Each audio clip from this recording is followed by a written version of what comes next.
الا بغيتي المسمن ديالك يجي مورق هشيش خفيف ومذهب من برا، ما تفوتيش هاد الطريقه. اليوم غادي نشارك معاكم سر من اسرار المسمن اللي كيخليه يجي ناجح معاك من اول مره. حتى ولو كنتي مبتدئه غادي ينجح معاك المسمن، كيجي لذيذ بزاف. يلا خليك معايا باش تشوفي المقادير وطريقه التحضير. بسم الله على بركه الله. كنحتاج جوج لايف من الدقيق الابيض، احتاجيت جوج لايف. هنا عندي جوج لايف من الدقيق الفينو الصلب. دقيق الفينو اللي كيكون رقيق على السميده اللي كنصوبوا بها الحرشه، كما كتشوفوا معايا كيكون رقيق على السميده. هنا احتاجيت واحد الخماره ديال الحلوى من وزن 8 غرام، واحد الملعقه من العسل، تقدروا تعوضوه بسكر سنيده، والملح اللي كيبقى على حسب الذوق ديالكم. خديت هنا البول العجانه، تقدروا نتوما تعجنوا في القصريه. هنا درت اولا الدقيق الابيض جوج لايف اللي كيكونوا مقبين. انا درت جوج لايف من الدقيق الفينو وجوج لايف من الدقيق الابيض. تقدروا نتوما الا ما بغيتوش ديروا قد ديروا جوج لايف من الدقيق الابيض وزلافه من الدقيق الفينو. هنا ضفت الفينو وضفت ملعقه ديال العسل والملح صافي، وكنبقى نعجن بشويه بشويه. نزيد الماء بالتدريج. الماء البنات ما تكتروش وما تجريوش العجينه وما تخليوهاش قاصحه ايضا، بين وبين كيف ما كتشوفوا معايا. خاص العجينه تجيكم على هذا الشكل، تكون قاطه شويه في راسها. العجينه ديال المسمن ما كتبغيش تكون مرخوفه بزاف. هنا غطيتها بواحد البلاستيك غذائي، دهنتها بشويه قليل من الزيت وغطيتها بالبلاستيك غذائي وخليتها ترتاح. هنا خديت المكونات باش غادي نورق المسمن. خديت هنا الزيت النباتيه تقريبا غير واحد القليل، انا ما كنقويش الزيت في المسمن. هنا خديت الفينو الصلب تقريبا غير واحد نصف زلافه، مع الخماره اللي سبق لي وذكرت معكم في الاول. كنديرش الخماره في العجينه، كنديرها في الفينو باش غادي نورق، باش كيجيكم المسمن منفوخ وزوين ومذهب. صافي كنخلط هاد الخماره. هنا خديت تقريبا ذوبت غير واحد 4 المعالق من الزبده. انا خديت زبده حيوانيه باش كتعطيكم واحد البنه لذيذه في المسمن. هذا هو الشكل ديال العجينه بعد ما ارتاحت تقريبا غير واحد 5 دقائق هكا. كندهن ايدي بالزيت صافي، وكناخذ العجينه كنحيدها من البول ديال العجانه صافي باش غادي نخرجها هكا كويرات. كيف ما كتشوفوا معايا العجينه راه كتجي ناجحه، غير اعتمدوها. تجي العجينه مطاطيه على هذا الشكل. انا راه ما خليتهاش ترتاح بزاف، غير تقريبا واحد 5 دقائق حيت انا شويه مزروبه. صافي خديت هنايا العجينه قسمتها غير بالنسبه للمبتدئات باش ما تغلبش عليكم العجينه. صافي كنخرجها هكا الى كويرات يكونوا صغار، حيت انا هاد المسمن غادي ندير وحده في وسط وحده، يعني ما غادي نديرهمش هاد الكويرات كبار، يعني بين وبين يكونوا ما صغارش وما كبارش، باش كيجيكم هكا المسمن زوين حتى في الشكل ديالو كيجي زوين. صافي هنايا كنبقى نخرج هكا في كويرات متوسطين. هنا خديت واحد الصينيه اللي دهنتها بالزيت وحطيت فيها هكا الكويرات. كندهن الكويرات حتى من الفوق باش ما تكونش لكم واحد القشره. صافي هنايا العجينه راه كتجي ناجحه، غادي ندوز باش نخدم بها مباشره. صافي هنايا خلطت ما بين الزيت والزبده، الزيت اللي كانت تبقى ليا في الاول. كيف ما كتشوفوا معايا انا كنخلط ما بين الزبده والزيت باش غادي نورق هذا المسمن. خديت الكره الاولى كنبقى هكا نقرص بوسط ايديا باش ما تقطعش لكم. كيف ما كتشوفوا معايا كنبقى هكا نورق المسمن. انا كنبغي نورق شويه يكون رقيق باش ما يجيكمش المسمن غليظ ويجيكم مدقص. انا خديت الفينو درت واحد شويه من الوسط باش كيجيكم المسمن حرش وكيجيكم زوين كيف ما كتشوفوا معايا. صافي كناخذ لهاد الطرف كنديرها على شكل مربع على هذا الشكل كيف ما كتشوفوا معايا. انا غادي نعاود معكم واحده اخرى باش تفهموا. خديت واحده اخرى كنورق هنا بالزيت والزبده، كنستعن بالزيت والزبده باش كيجيكم المسمن مورق وكيجيكم هشيش. غير اعتمدوا هاد الطريقه ديالي، انا متاكده غادي تنجح معاكم. حتى ولو كنتي مبتدئه غادي ينجح معاك المسمن، غير تبعي الطريقه ديالي من الاول حتى الاخر وان شاء الله غادي ينجح معاك. كنتي اول مره غادي تصايبي المسمن غير تبعي الطريقه ديالي. صافي هنا ورقت المسمنه درت هنايا الزبده وساعدت بواحد شويه الفينو. نعاود نطويها على شكل مستطيل كيف ما كتشوفوا. انا كنورق بيديا باش يجيكم المسمن حتى من الداخل مورق. صافي هنا عاود طويتها على شكل مربع. هنا غادي نزرب لا فيديو باش ما نتعطلش وباش ما يجيش الفيديو طويل بزاف. صافي كيف ما كتشوفوا معايا راه الطريقه موضحه مزيان في الفيديو. سطح العمل هكا باش كيجيكم المسمن ناجح. كندير هنا شويه الزبده والزيت في الوسط، وكندير واحد شويه الفينو من الوسط ايضا، وكناخذ هاد الجهه كنطويها، كناخذ ثاني الجهه الثانيه وكنطويها على شكل مستطيل. صافي وكناخذ ثاني كنطويها على شكل باش كتجي بحال شكل مربع على هاد الشكل. كنقادو هكا بيدي.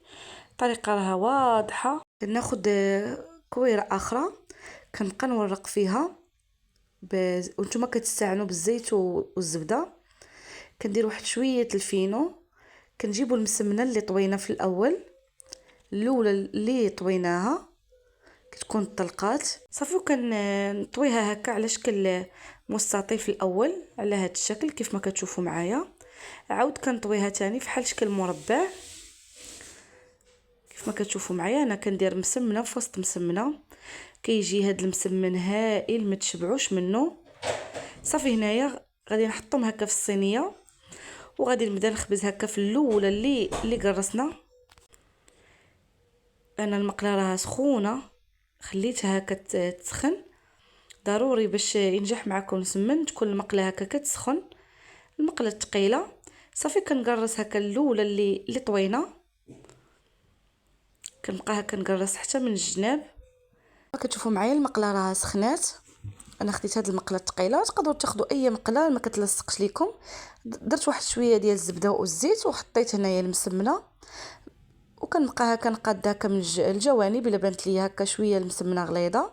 صافي وكنبقى نقلب فيها حتى كتحمر من الفوق والتحت كيف ما كتشوفوا معايا. هاد المسمن راه كيجي ناجح. كنبقى هكا ندور فيها حتى كتحمر باش كيجيكم المسمن محمر ومذهب من الوجه ديالو. صافي هنايا كيف ما كتشوفوا معايا المسمن راه كيتنفخ تبارك الله. صافي هكا كنبقى نقلب فيها حتى كيتحمروا وكياخذ واحد اللوين زوين كيف ما كتشوفوا معايا. هاد المسمن راه كيجي ناجح. هانتوما كيف ما كتشوفوا معايا كيجي ناجح وكيجي مذهب ومحمر. غادي نعاود معكم وحده اخرى. هنا في هاد المرحله تقدروا تقرصوا بالاصابع ديالكم باش كيجيكم المسمن محلول وكيجيكم مورق. ما تستعملوش الوسط ديال الايد ديالكم، استعملوا الاصابع باش كيجيكم المسمن مورق ومحلول.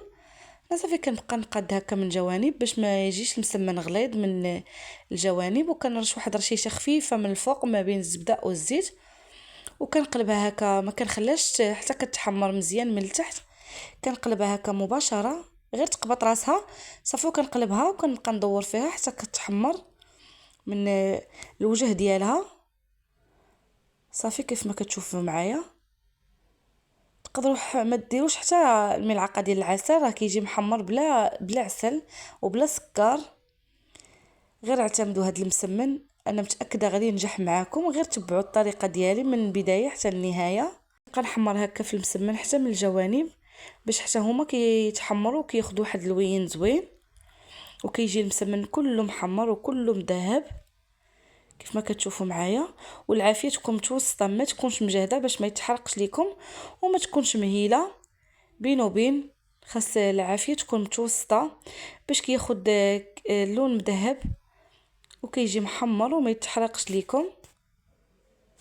صافي هنايا غادي نحيد هاد المسمنه كنحطها في واحد المنديل باش ما يعرقش لكم المسمن. ما تحطوش في الطبسيل مباشره، ضروري تستعنوا بواحد المنديل باش ما يعرقش لكم المسمن. ما تحطوش مباشره. صافي هنا تقريبا كملت الكميه كامله. سمعوا لي تقرميشه كيجي مورق هذا المسمن ما تشبعوش منه، والاهم انه كيجي ناجح كيف ما كتشوفوا معايا من الداخل. ما كيجيش نهائيا معجن، كيجي مورق، كيجي لذيذ هذا المسمن وكيجي كله مذهب وكله محمر. هنا قدمته في صحن تقديم. اللهم ادمها النعمه واحفظها من الزوال. كنتمنى لا فيديو ديال اليوم ينال اعجابكم، وما تنساوش تخلي لي واحد الكومونتير، شاركوه مع العائلات ديالكم. ما غاديش يبقى يخطى الطبله ديالكم ديال الفطور اولا في الكوتي، والاهم انه كيوجد بسرعه، ما كياخذش الوقت بزاف وبلا كثره التعقيدات. الطريقه راه خديتها من عند الوالده ديالي الله يحفظها ليا ويشافيها يا ربي. هذه هي الطريقه اللي كتحضر بها المسمن، وصدقوني البنات راه كيجي ناجح وكيجي لذيذ بزاف. وحتى بالنسبه للناس اللي ما كتبغيش المسمن على وديت الزيت، هاد المسمن راه ما كيجيش نهائيا فيه الزيت وكيجي ناشف. غير تبعي الطريقه من البدايه حتى النهايه، انا متاكده غادي ينجح معاك وما غاديش يبقى يخطى الفطور ديالكم اولا الكوتي. اي وصفه البنات بغيتوني نقدمها معكم في الفيديو الجاي على الراس والعين، غير خليوها ليا هكا في الكومونتير وانا غادي نحضرها معكم. وما تنساوش تشتركوا عندي في القناه فضلا وليس امرا، وتخليوا لي واحد الكومونتير زوين، وش بارطاجيو القناه ديالي مع العائلات ديالكم. وبسلام عليكم. اليوم غادي نوريكم الطريقه ديال تقطاع ديال الدلاح، اللي كل شيء كيعرف يقطع الدلاح. انا غنوريكم غير الطريقه ديالي. هنا الدلاحه غسلتها مزيان هكا من الغبره، ضروري تغسلوا الدلاح.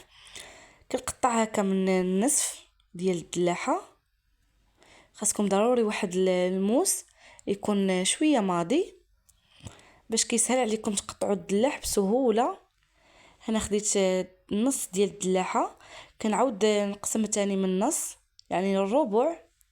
كناخذ ربع ديال الدلاحه، كنحيد لها دوك الاطراف من الجوانب وكنقطع على هذا الشكل دي مورسو. نتوما كتحكموا في الشكل ديالهم. حطيتهم في صحن التقديم، اللهم اديمها نعمه واحفظها من الزوال. السلام عليكم البنات، كي دايرين؟ لاباس عليكم؟ نتمنى تكونوا بخير وعلى خير وبصحه جيده. اليوم غادي نقدم لكم طبق الكسكس المغربي الاصيل اللي كيجي شهوه منه، كيجي بنين ورائع، والاهم انه ناجح 100%. نتمنى ان شاء الله تجربوه وينال اعجابكم.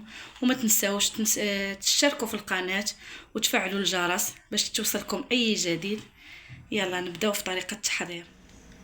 بسم الله على بركه الله البنات. غنحتاجوا في مقادير ديال الكسكسو. كنحتاجوا هنا اللحم يكون على حسب عدد الافراد الاسره ديالكم نتوما والقدر المستطاع ديالكم. كنحتاجوا واحد الكاس ديال الزيت مخلطه فيه زيت روميه وزيت بلديه.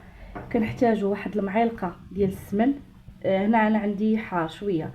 معلقه صغيره ديال الابزار تكون عامره حيت الكسكسو كيبغي الابزار. معلقه ديال السكينجبير عامره، معلقه ديال الخرقوم عامره، ومعلقه ديال الملح. والملح كيبقى على حسب الذوق ديالكم.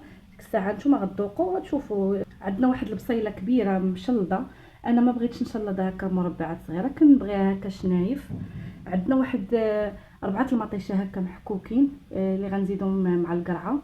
عندنا واحد 3 المطيشات غادي نقلي بهم مع اللحم. عندنا واحد زلافه ديال الحمص البنات كنكون مفزكاه ليله كامله مغسول ومفزك.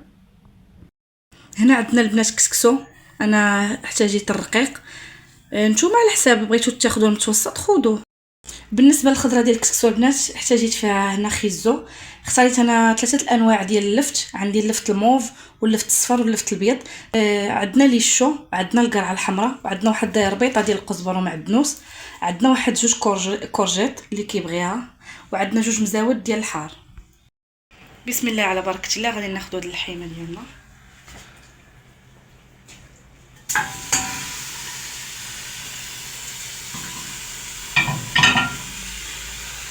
غادي نحتاجو معلقه كبيره ديال الخرقوم،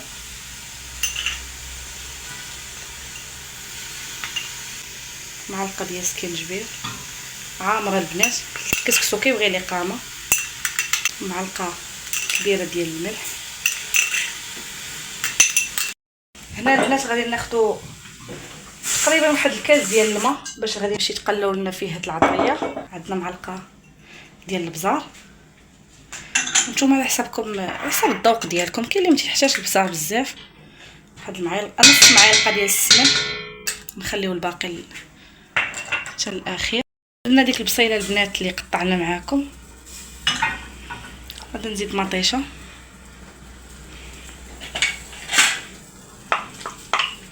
هنا السر البنات ديال الكسكسو باش كيجيكم زوين. انا ما كنديرش الزيت في الاول، كنقلي العطريه واللحم وبصيله مطيشه شويه السمن كنقليهم مع الماء، ما كنديرش الزيت باش داك اللحم يتشرب هذيك العطريه. صافي البنات كنخليو هذيك اللحيمه والبصيله ومطيشه والعطريه والماء يتقلاو مع ديك نص معلقه ديال السمن حتى كيتشرب لينا اللحم مزيان العطريه. نصيحه البنات ما ديروش الزيت باش ما حيت لا درتو الزيت ما كيخليش اللحم ديالكم يجي بنين وما كيخليش يتشرب العطريه. هذه نصيحه، ديروا الماء ديما البنات بغيتو نصبوا اللحم ولا سواء الدجاج سواء اللحم مع العطريه مع الماء، ما ديروش الزيت في الاول. المهم البنات غادي نغطيوها دابا ونخليوها حتى تتقلى ونرجع معاكم.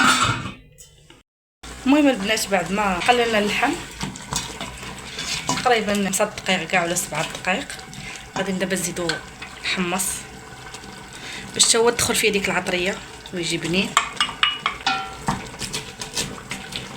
دابا غادي نزيدو الزيت، داك الكاس ما بين زيت رومي وزيت الزيتون صافي. وغادي نزيدو دابا ان شاء الله الخضره، نرويو ونزيدو الخضره. صافي البنات من بعد ما تقلى لينا الحمص دابا غادي نرويو بالماء كافي باش نزيدو ليه خضيره. بسم الله. صافي البنات غادي تنوض لينا دابا غير تجالب لينا هكا البرمه صافي. وغادي نديرو الخضره اللي كتهز الطياب. المهم البنات بعد ما غلات لينا هكا البريمه غادي نديرو دابا الخضره اللي كتهز الطياب. غنبداو بليشو. بسم الله. غناخدو خيزو غنديرو الفيته، غنديرو واحد القبيطه ديال القزبر ومعدنوس.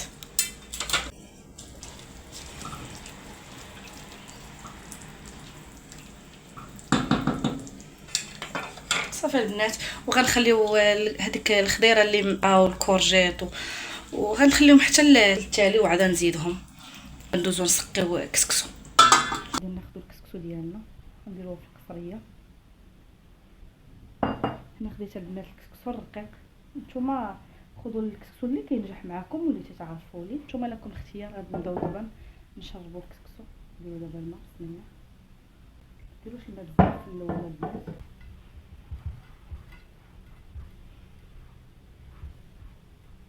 في الاول البنات ما تكثروش الماء. هو الكسكسو الا بغيتو تعرفوه يعني نوعيه زوينه لانه كديروا ليه الماء كيتشرب معاكم. الماء بزاف في الاول صافي. دابا غادي نخليوه حتى يتشرب لينا هذا الماء اللي درنا دابا باش صافي ونرجع معكم. المهم البنات بعد ما شرب لينا الكسكسو غنديرو دابا في الكسكاس باش نفورو.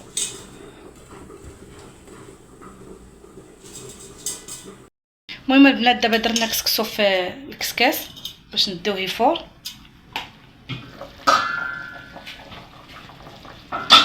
بما البرمه بدات كتغلي لينا غنديرو دابا الكسكسو يفور. بعد ما يفور البنات ونرجع معكم. بعد ما خلينا الكسكسو فار لينا ربع ساعه دابا غنزلوه في القصريه. غادي نغطيو البريمه ديالنا صافي وندوزو باش نحلو الكسكسو.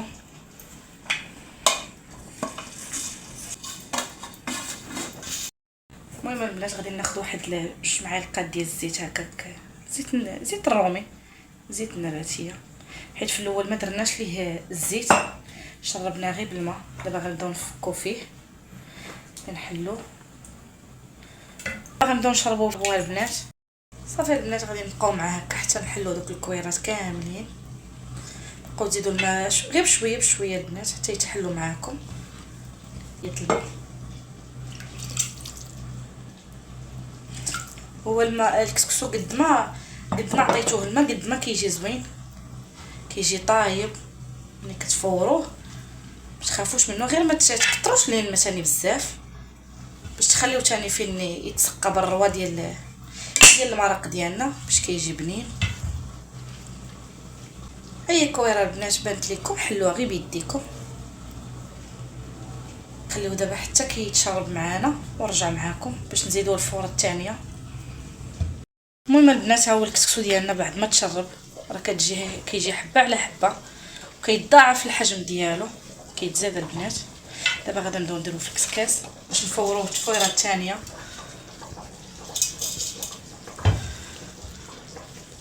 تبعوا هاد المراحل اللي قلت لكم، راه غادي يجي ينجح معكم الكسكسو، ما غاديش الا يجي معجن لا حتى شي حاجه، غيجيكم زوين.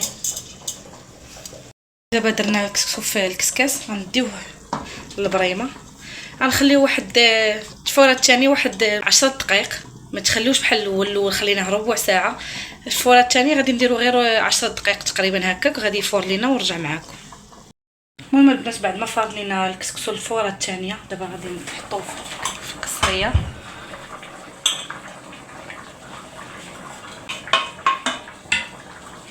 الخضره اللي تبقات لينا نزيدو دابا قريعه، نزيدو هذيك الكورجيب،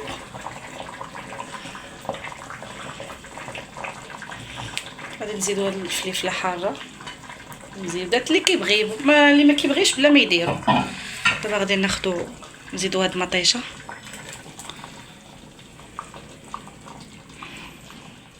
ضروري البنات نزيدو واحد شويه الابزار، ضروري في الخضره اللي كنزيدو في الاخر باش تجي بنينه حتى هي.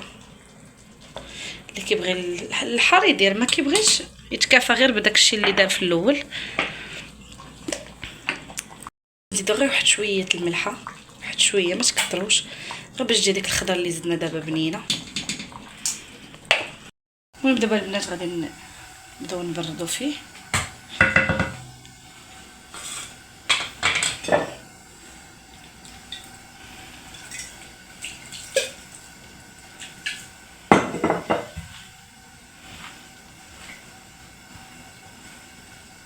البنات نزيدو واحد المعلقه ديال الملح في الكسكسو باش يجيكم بنين، ما تنساوهاش البنات، راه كيجي زوين وكيجي رطب البنات، كتجي حبه على حبه، كيجي ناجح.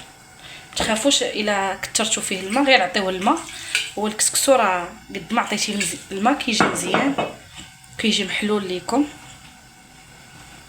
كيجي رطب. صافي البنات دابا عطيناه الماء الكافي. واحد السر البنات الا بغيتو تعرفوا الكسكسو نجح معاكم، كديروا ليه هكا صافي، ملي تيتكور معاكم راه شارب الماء الكافي ديالو. صافي دابا صافي البنات غادي نديروه في الكسكاس الفوره الثالثه ان شاء الله.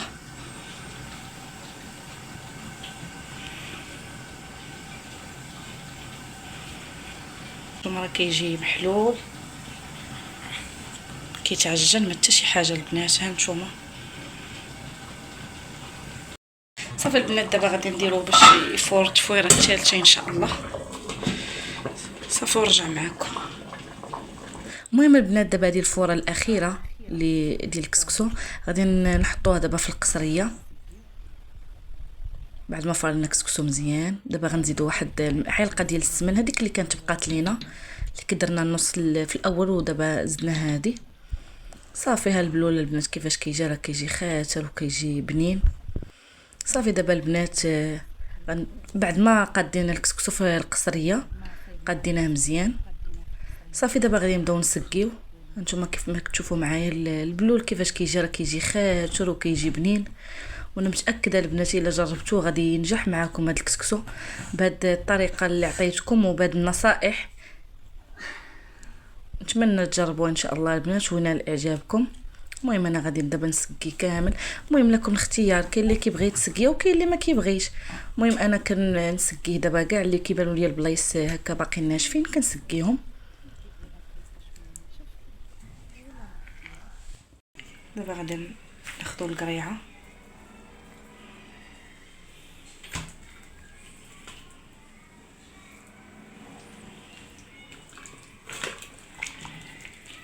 ناخذوا اللحيه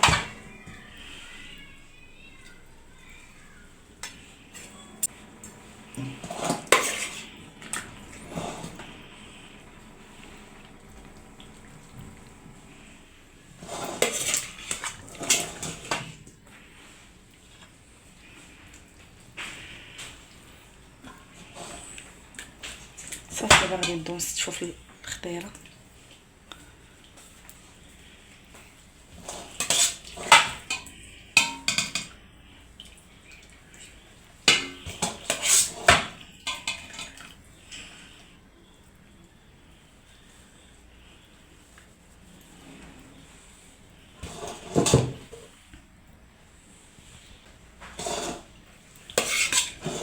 نكملوا دابا حتى الصفه ديال الخضره. المهم البنات بعد ما نكملوا الخضره ونرجع معكم.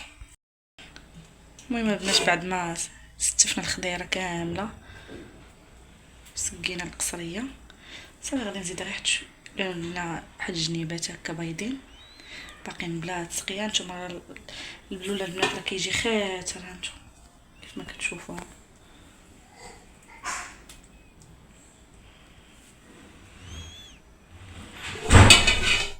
صافي البنات هذه قصيرتنا.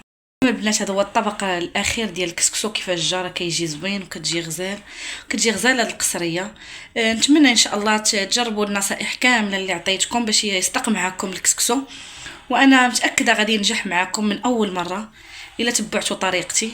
ونتمنى ان شاء الله تنال اعجابكم.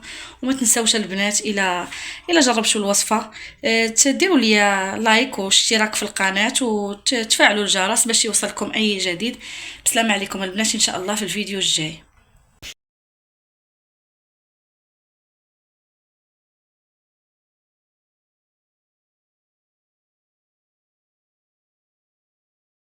مرحبا بكم في فيديو جديد على قناتي.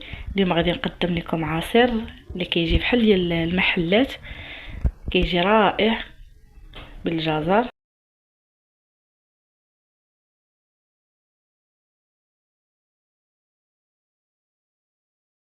نتمنى ان شاء الله ينال اعجابكم. وما تنساوش البنات الا جربتوا الوصفه خليوا لي كومونتير زوين بحالكم. يلا دابا ندوزو للمقادير وطريقه التحضير. بسم الله على بركه الله. كنحتاجو في المقادير اللي غنصوبوا بها العصير اللي كيجي بحال ديال دانا واللي كيجي رائع وكيجي لذيذ وغادي يعجب الوليدات ديالكم. كيجي بحال اللي كنشريو على برا في المحلات. هنا احتاجيت 4 الجزرات اللي غسلتهم وصافي سلقته وخليت فيه الماء. انا ما تنضيعش هذاك الماء اللي كيتسلق فيه باش كيبقى الفوائد ديالو. هنا عندي 4 المعالق ديال السكر سنيده والحلاوه على حسب الذوق ديالكم. هنا عندي 2 ساشي ديال الفاني. عندي واحد 4 البنانات اللي قطعتهم عندي انا صغار. هنا احتاجيت دانون ديال المونغ. يستحسن تاخذوا ديال المونغ اللي كيجيبوا خطير وكيجيبوا بنين، كيجي بحال ديال المحلات. البنات جربوه بعينيكم مغمضين. صافي دابا غادي ندوزو باش نطحنوا هاد المكونات. بسم الله على بركه الله. هنا خديت الخلاط الكهربائي غادي نديرو الدجاج، غادي نزيدو سكر سنيده، غادي نزيدو 2 ساشي ديال الفاني، غادي نزيدو هاد الدانون. هذا بالاخص ديال المونغ راه كيجيب هاد العصير خطير. غنزيدو دابا البنان. صافي غادي نطحنوا هاد المكونات.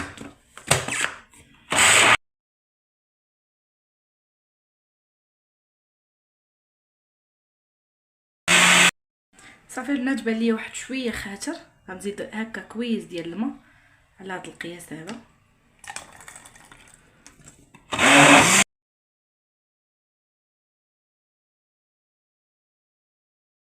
ها هو القوام ديالو كيفاش كيجي، راه كيعطي كميه لا باس بها. نتمنى ان شاء الله ينال اعجابكم. كيجي لذيذ هذا العصير حتى بالنسبه لوليداتكم اللي ما تياكلش الجزر غير ديروا هذا العصير بهذه الطريقه راه كيجي رائع. صافي البنات هذا هو الشكل النهائي ديال العصير ديالنا، كيجي رائع وكيجي لذيذ. ان شاء الله نتمنى ينال اعجابكم. وما تنسونيش الا جربتوا هذا العصير راكم في التعليقات. يلا البنات نشوفكم في الفيديو الجاي ان شاء الله.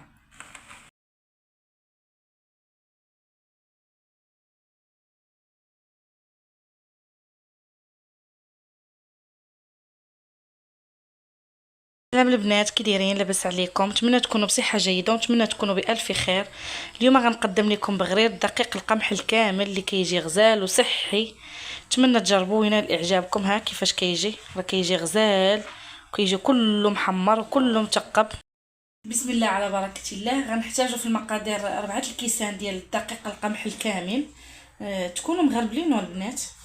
غنحتاجوا 2 ساشي ديال الخمارات ديال الحلوى، معلقه ديال الخميره ديال الدار والماء على حساب الخليط. المهم عينكم ميزانكم. حنا غنحتاجوا هنا 5 الكيسان ديال الماء بالعبار ديال الكاس ديال العنبه. غندوزو لطريقه التحضير. غنعمرو الكيسان 4.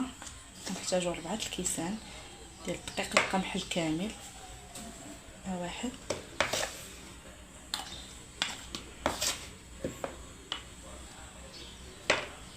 ها جوج،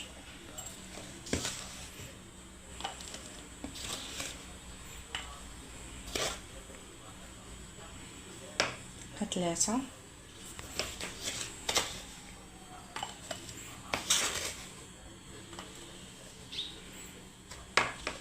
4. نزيدو هاد المعلقه ديال خميره الخبز، 4 الكيسان ديال الماء. واحد، جوج، 3، 4. متنساوش البنات واحد القبيصه ديال الملح باش يعدل لكم الذوق. المهم هنا البنات كنخلطوا هاد الخليط، المقادير اللي درنا نخلطوها مزيان، وغندوزو دابا باش نطحنوها في الخلاط الكهربائي، ولكم اختيار نتوما فاش بغيتو تخلطوه. المهم البنات كيف ما كتشوفوا انا درت الخليط في الخلاط الكهربائي، غنخلطو ونرجع معكم. غنزيدو دابا 2 ساشي ديال الخماره ديال الحلوى فئه 8 غرام.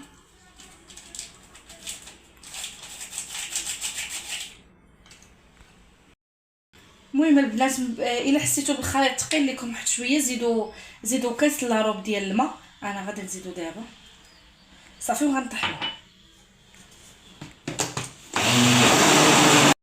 نصيحه البنات من بعد ما تزيدوا الخمارات ديال الحلوى ما تطحنوش بزاف باش ما يفقدش هذيك الاختمار ديال البغرير. ما تطحنوش الخمارات بزاف، طحنوا وحده صافي وحبسوا.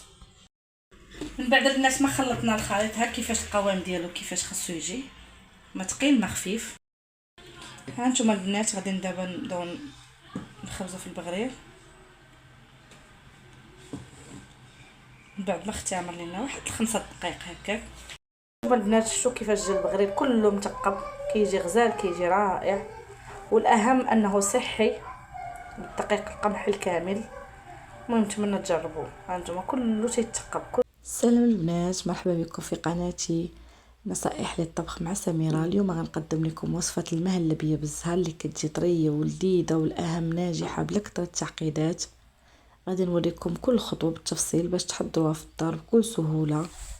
خليكم معايا من البداية حتى النهاية وغادي تشوفوا كيفاش المهلبية كتخرج ناعمة وكتذوب في الفم.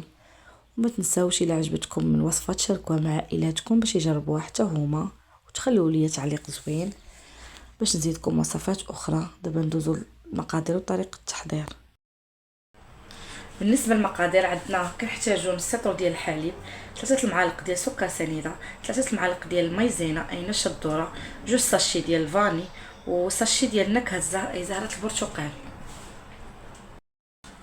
بالنسبه لطريقه التحضير البنات كنحتاج نص لتر ديال الحليب، كنحتاجو السكر سنيده، كنحتاجو نشا الذره، كنحتاجو البنات 2 ساشي ديال الفاني. كنخلطوهم البنات على حليب بارد. دابا فوق البوطه حتى كيعقادوا ونرجع معاكم. المهم البنات بعد ما كدا كيعقد معنا الخليط غادي نزيدو ساشي ديال نكهه الزهر،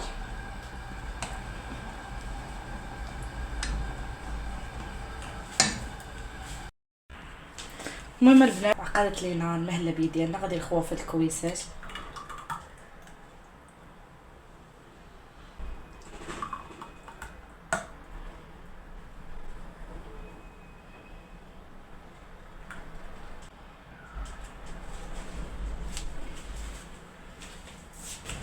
بعد ما خوينا في هاد الكويسات هادو قبل بيبيت شوكولا، نتوما لكم اختيار، تقدروا تخليوها غير هكاك راه كتجي زوينه. نتمنى تجربوها ان شاء الله وتنال اعجابكم. انا على ضمانتي غادي تعجبكم، صحيه حتى للوليدات الصغار.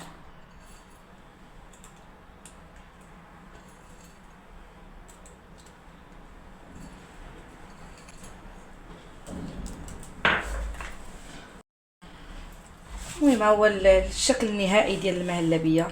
كنتمنى تنال اعجابكم ونتمنى تجربوها ان شاء الله وغادي تعجبكم. نتلاقاو في فيديو جديد البنات، بسلام عليكم.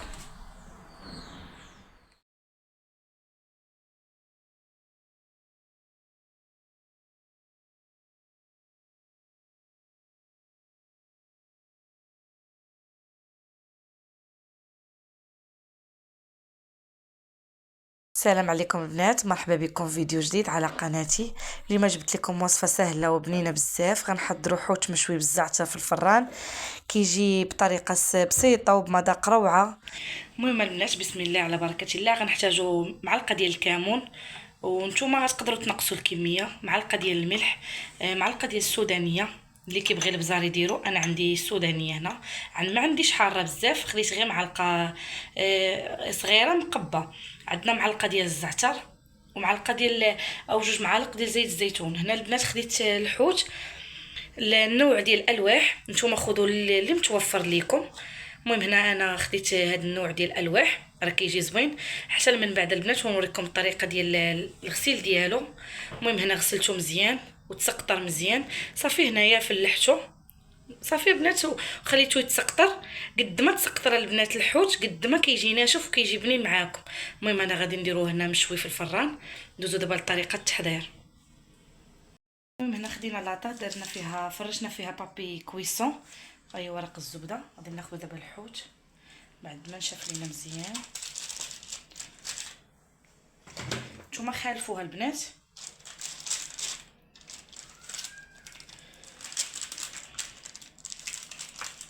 صافي دابا غادي الملح، نديرو الملح فوق منه. نتمنى تجربوا، راه كيجي زوين هذا الحوت. كانت مسحات لي واحد اللقطه ديال الكمون والسودانيه زيدوها.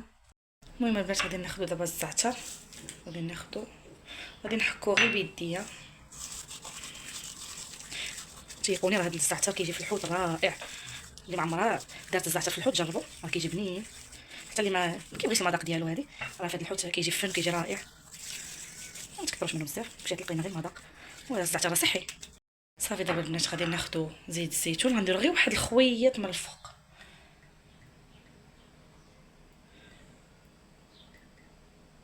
هكا البنات.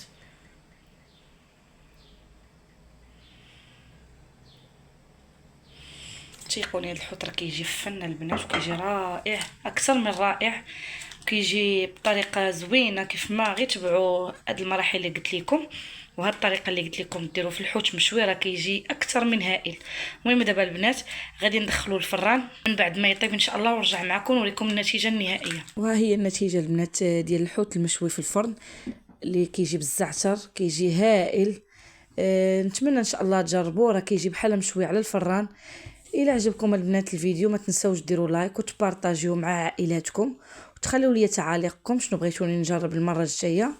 نشوفكم في الفيديو الجاي ان شاء الله. السلام عليكم بنات، مرحبا بكم في القناه ديالي. اليوم جبت لكم واحد الوصفه خفيفه وبنينه بزاف، وهي سلطه الخضر. سهله في التحضير ومناسبه لاي وقت. الا كنتي باغا حاجه صحيه وسريعه، هاد السلطه غادي تعجبك بزاف. انا متاكده غادي تنجح معاك من اول مره. خليك معايا نشوفوا الطريقه بخطوه بخطوه. على بركه الله البنات غادي نحتاجوا الخضر اللي غنصاوبوا بها السلطه ديالنا. هنا خدينا الخس، غسلناه بالخل والماء. نتوما كيفاش كيولي كيتحيدوا منه كاع داك التراب وداك الشيء كاع اللي فيه، وكنخليوه هكاك في الماء حتى كيبان لينا هكاك صفا. صافي كنديروه في الشبكه كيتسقطر. هنا خدينا الروز كلاصي كيف ما كتشوفوا معايا، سلقناه مع شويه الماء والملح. هنا عندنا بطاطا وخيزو. هنا عندنا سوريز اختياريه بعد ما غسلناه شويه بالماء ودرنا له واحد المعلقه ديال الخل. هنا عندنا الخيار. عندنا لي باط سلقناها بالماء والملح. ما كديروش فيها الزيت البنات باش كتجي تشرب هذاك المايونيز وداك الشيء، نصيحه ما ديروش ليها الزيت في السليق، سلقوها عادي مع شويه الماء والملح. هنا خديت جلبانه. هنا عندي الباربه، والباربه مفيده البنات، فوائد ديالها كثيره. هنا عندنا البيض، سلقت واحد جوج بيضات. هنا خديت واحد جوج حكاك ديال الطون. خديت الذره، المايس، هنا مايونيز وزيت الزيتون. دابا غادي ندوزو للصوص اللي غادي نخلطوا به هاد المكونات. بالنسبه لبنات الصوص كنحتاجوا واحد جوج معالق هكاك ديال القزبر ومعدنوس. بغيتو ديروا غير المعدنوس ديروه. غادي نحتاجوا واحد المعلقه صغيره ديال الملح. هذه هي الصوص اللي غادي نخلطوا بها المكونات البنات. معلقه هكاك، نتوما على حسب الذوق، حيت عندنا المايونيز مالح. عندنا واحد المعلقه صغيره ديال الابزار، متكونش عامره، غير نتوما كيف ما كتشوفوا المعلقه عندي انا راه ماشي كبيره بزاف، غير صغيره. معلقه صغيره، زيد واحد شويه. نتوما ديك الساعه ذوقوا البنات. هنا كنحتاج واحد، هنا خديت واحد جوج معالق البنات ديال المايونيز. اللي عنده الموطار يدير واحد المعلقه صغيره. هنا عندي واحد المعلقه او جوج معالق ديال الخل.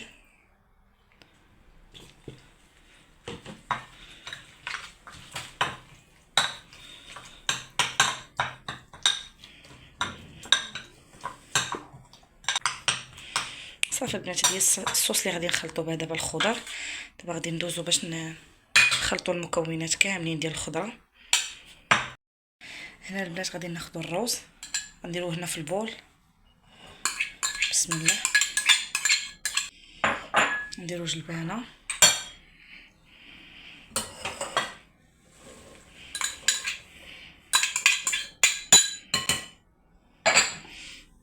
نديرو المايس بعد ما سقطرناه من داك الماء اللي كتكون فيه. اللي ما باغي كيبغيش المذاق ديال الذره يكتفي غير بجلبانه. صافي دابا غادي ناخذوا الطون.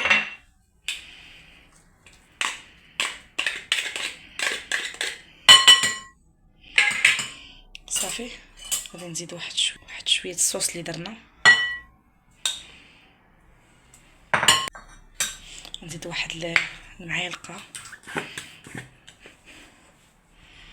ديال المايونيز.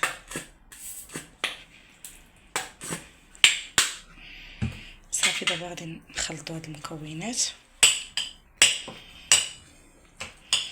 نزيد واحد المعلقه ديال زيت الزيتون. السلطه راه كتجي هائله وكتجي منعشه،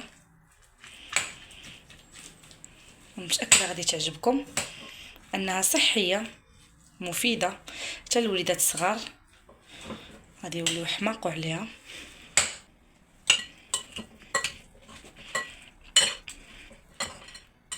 هنا البنات الباربه غادي ندير لها واحد الصوص حتى هي. غادي ندير فيها واحد شويه الابزار، غير شويه باش كتجي بنينه حتى هي. واحد شويه الملح، غير شويه باش كتروش.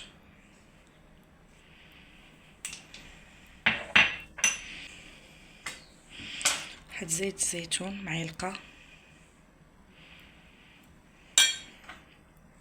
واحد نص معلقه كبيره ديال الخل.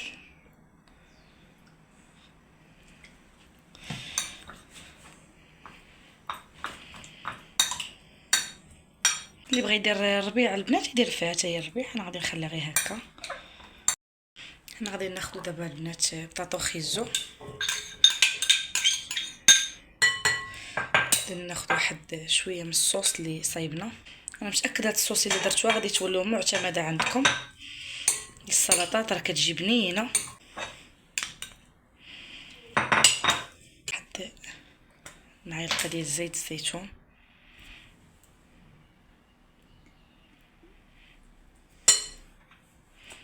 نصايبوا الصوص ليفيس. ناخذ دابا هاد ليفيس حتى ما غنديروا ليها نفس الصوص اللي درنا. واحد المعلقه. نزيد لها غير واحد شويه مايونيز،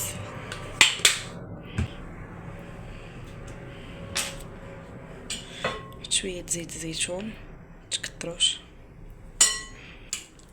صافي دابا البنات غادي ندوزو دابا لطبق التقديم باش نوريكم الشكل النهائي ديال السلطه كيفاش كتجي.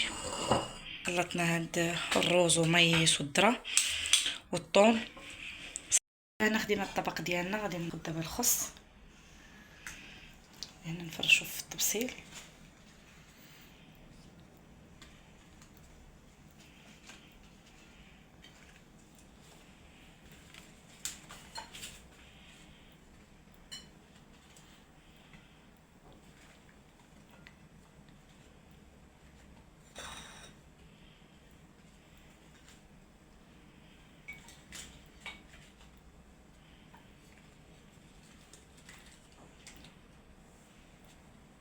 حنا غادي ناخذ داك الروز اللي خلطنا بجلبانه والمايس والطون والمايونيز،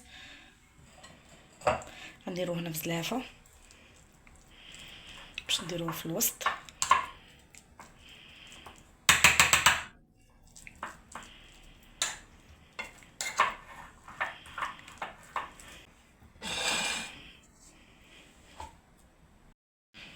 حنا غادي ناخذ بطاطا وخيزو،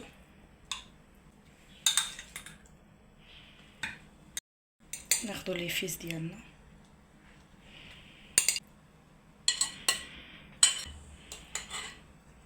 ناخذ دابا الباربه،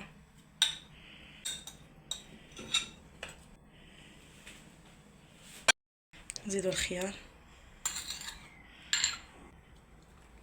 كتجي سلطه مشبعه وغنيه بالفيتامينات، يعني حتى الوليدات هما غيوليو يبغيوها. غندير لي سوريز انا غير من الجناب، بعدين نبدا نزيد بيض. المهم البنات دابا صافي كملنا الشكل النهائي. دابا غادي نزيدو غير شويه المايونيز كتزين وصافي. المهم هذا هو الشكل النهائي ديال السلطه ديالنا كيفاش كتجي، راه كتجي رائعه وصحيه حتى بالنسبه لوليداتكم. ان شاء الله البنات الا جربتوها ما تنساوش تشتركوا في القناه وتدعموني بلايك وتخلوا لي كومونتير زوين بحالكم. يلا نتلاقاو ان شاء الله في الفيديو الجاي.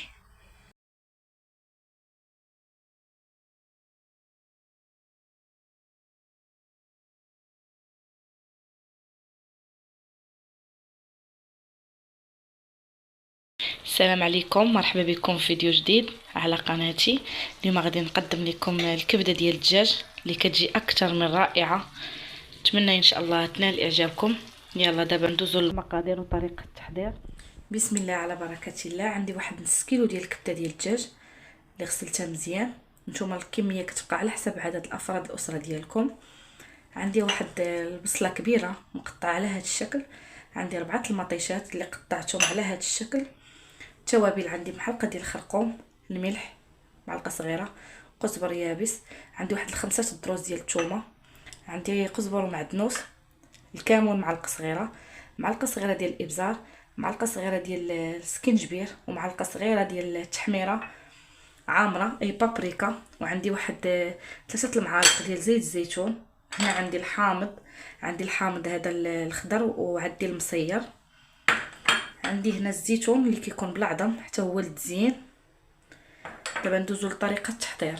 بالنسبه لهذا الحامض اللي قطعناه هكا دوائر، غادي دابا نسلقوا الكبده، غادي نسلقوها مع هاد الطرونشي ديال الحامض. هذا هو السر البنات باش تجيكم الكبده بنينه وما تجيكمش فيها كاع ريحه الزفوريه نهائيا. هذا هو السر ديال كنسلقها انا نص سلقه باش كتطلع فيها ديك الغليه، غير طلع فيها البنات الغليه صافي وكتصفيوها. غادي ندوزو باش نسلقوها نص سلقه. درنا ديك الكبده هنا في الكاسرونه، غادي نديرو معاها طرونشيات ديال الحامض، يطلع فيها الغليه صافي ونطفيو عليها ونصفيوها ونرجع معاكم. هانتوما كيف ما كتشوفوا معايا دابا راه طلعت فيها الغليه، فغادي نطفيو عليها باش نصفيوها ونقطعوها. صفيتها من هذاك الماء.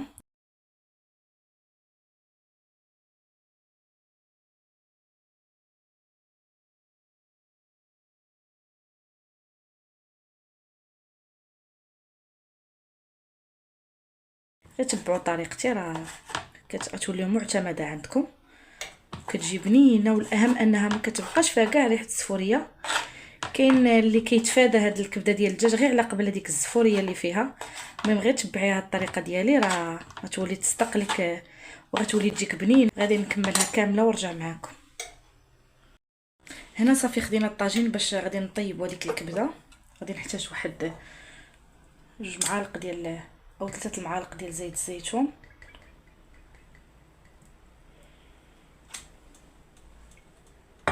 غادي نزيدوا عليه هذيك البصله اللي قطعناها.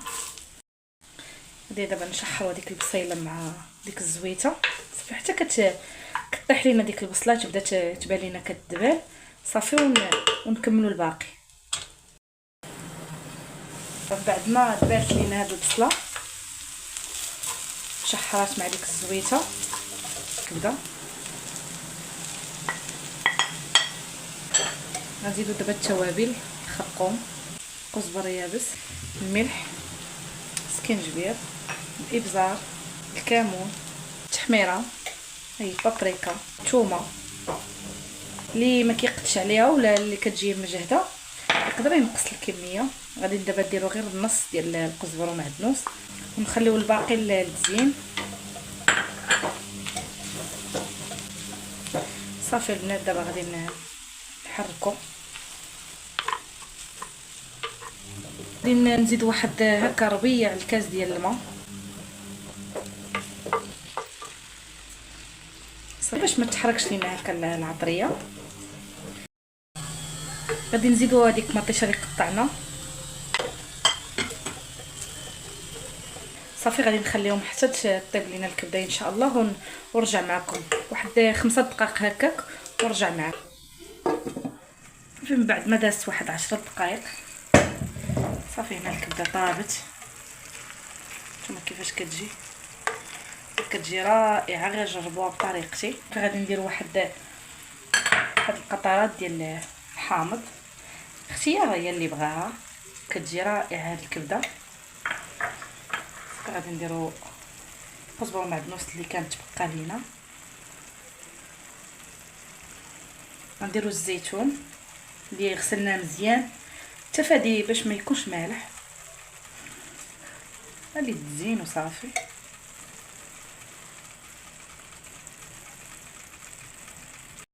صافي دابا غادي نديرو هاد الحامض مصيه اللي تزين.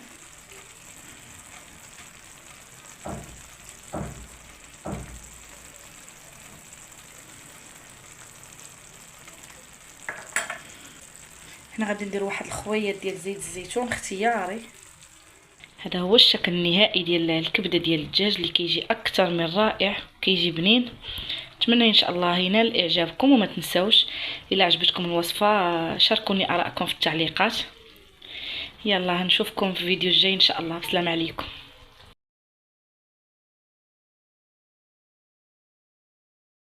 السلام عليكم حبيباتي، مرحبا بكم في قناتي. اليوم غادي نقدم لكم الرز بالدجاج والخضر اللي كيجي اكثر من هائل، كيجي لذيذ وبنين. نتمنى ان شاء الله ينال اعجابكم. يلا ندوزو دابا المقادير وطريقه التحضير خطوه بخطوه.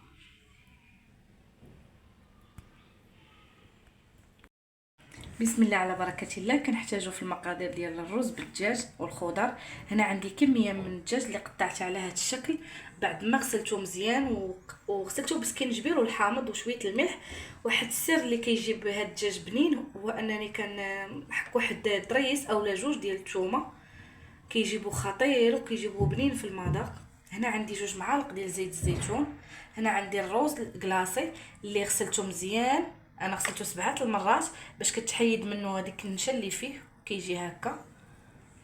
هنا عندي واحد الفلفله خضراء اللي قطعتها على هذا الشكل. هنا عندي فلفله حمراء. هنا عندي الجزر اللي قطعته على هذا الشكل مكعبات صغار. هنا عندي واحد البصله رقيقه شلطتها رقيقه، بغيتو تحكوها نتوما لكم الاختيار. هنا عندي واحد 2 دروس ديال الثومه. هنا عندي معلقه ديال سكينجبير، معلقه ديال صغيره ديال الملح، معلقه صغيره مع مرج ديال الابزار. هنا 2 معالق او معلقه ونص ديال كزبره ومعدنوس. هنا عندي واحد زلافه ديال الجلبانه، وانتم تقدروا تنقصوا الكميه. دابا غادي ندوزوا لطريقه التحضير. بسم الله على بركه الله. كنحتاجوا في المقادير ديال الرز بالدجاج والخضر. هنا عندي كميه من الدجاج اللي قطعته على هذا الشكل بعد ما غسلته مزيان وغسلته بسكينجبير والحامض وشويه الملح. واحد السر اللي كيجيب هذا الدجاج بنين هو انني كنحك واحد دريس اولا جوج ديال الثومه، كيجيبوا خطير وكيجيبوا بنين في المذاق. هنا عندي 2 معالق ديال زيت الزيتون. هنا عندي الروز الكلاصي اللي غسلته مزيان، انا غسلته 7 المرات باش كتحيد منه هذيك النشا اللي فيه كيجي هكا. هنا عندي واحد الفلفله خضراء اللي قطعتها على هذا الشكل. هنا عندي فلفله حمراء. هنا عندي الجزر اللي قطعته على هذا الشكل مكعبات صغار. هنا عندي واحد البصله رقيقه، شلطتها رقيقه، بغيتو تحكوها نتوما لكم الاختيار. هنا عندي واحد 2 دروس ديال الثومه. هنا عندي معلقه ديال سكينجبير، معلقه ديال صغيره ديال الملح، معلقه صغيره مع مرج ديال الابزار، معلقه ونص ديال قزبر ومعدنوس. هنا عندي واحد زلافه ديال الجلبانه، وانتم تقدروا تنقصوا الكميه. دابا غادي ندوزوا لطريقه التحضير. بسم الله. غادي ندير واحد 2 معالق ديال زيت الزيتون. تقدروا نتوما ديروا خليط ما بين زيت الزيتون وزيت الروميه.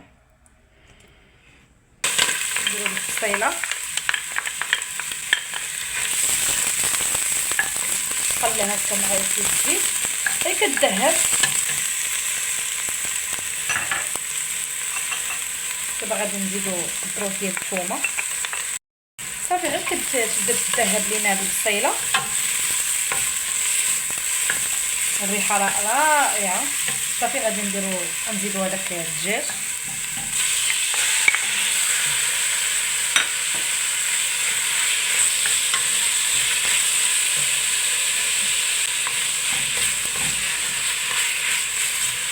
صافي غادي نزيدو التوابل، السكينجبير، الابزار،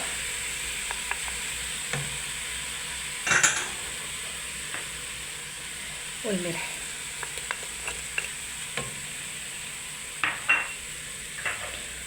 واحد شويه ديال القزبر ومعدنوس، غير واحد شويه، ونخليو الباقي للتالي.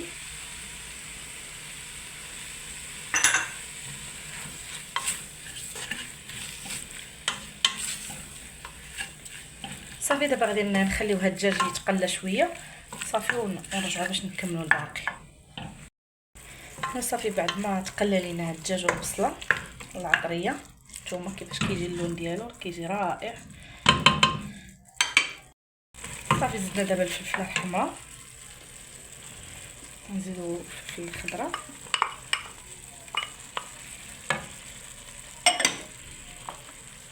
نزيدو دابا الجزر،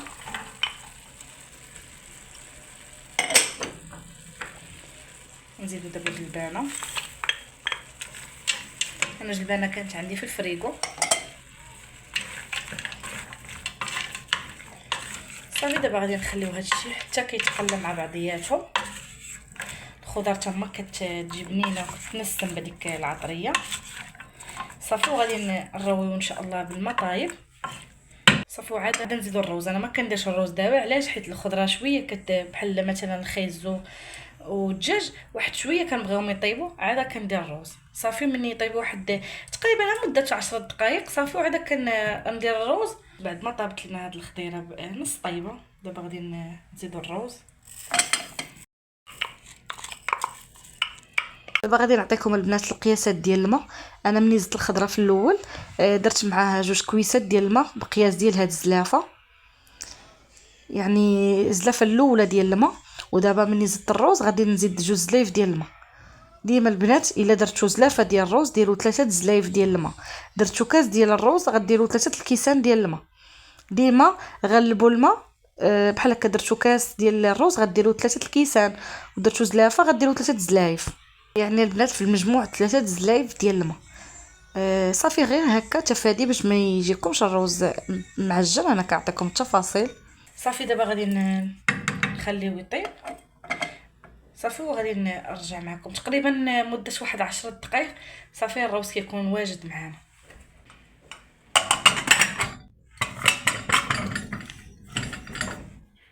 بعد ما طاب لينا الروز هانتوما كيفاش كيجي، راه كيجي مفرك وما كيجيش كاع معجن. ان شاء الله ينال اعجابكم، غير تبعوا طريقتي راه غادي ينجح ليكم ان شاء الله. صافي دابا غادي ندوزو باش نقدمو في صحن التقديم ونوريكم الشكل النهائي ديالو كيفاش جا. المهم هذا هو الشكل النهائي ديال الروز بالدجاج والخضر اللي كيجي اكثر من رائع وكيجي صحي وبنين. نتمنى ان شاء الله ينال اعجابكم، ولا غادي تنجح معكم الوصفه الا تبعتوا طريقتي. حتى الروز راه ما كيجيش معجن، هانتوما راه كيجي لذيذ وكيجي رائع.